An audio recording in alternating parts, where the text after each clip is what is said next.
Okay, so we were talking about we need to do some chemistry in order to purify this stuff.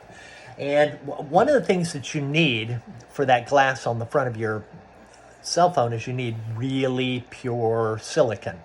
And sand is silicon dioxide, but you need it to be incredibly pure. So how do you get rid of the oxygen?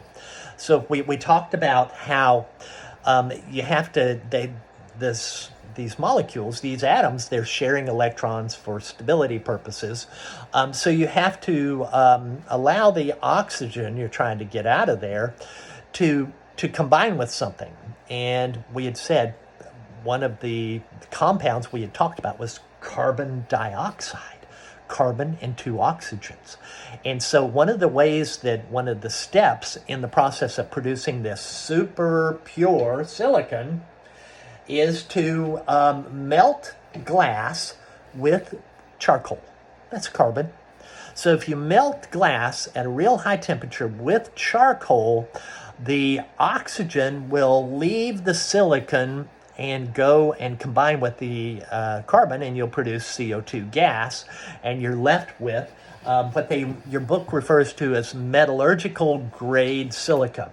And so I'm on page 23 here. So if you look down there towards the bottom of page 23, you can see that what that's going to do, if you cook this glass or with this silicon, this sand, with carbon, you're going to produce a 94 to 98% pure silicon. Sounds pretty good. We said we need really pure silicon. It's not near enough. Nowhere pure enough. So that's 98% pure. What you really need is 99.9999999% purity. Or instead of that 7 nines there, if you were to add 3 more, that would be 10 nines. That's really cumbersome, isn't it? How on earth you have to look and say, how many nines do we have here? So what they do is they just shorten it and they say, well, what we need is 9N purity or 12N. And so you go, how many nines are here? 9 of them. That's 9N. If you had 12 of them, that would be even more pure. And so you have to use another method for doing that. And so you mix it with hydrochloric acid, and it strips off some more of those oxygens.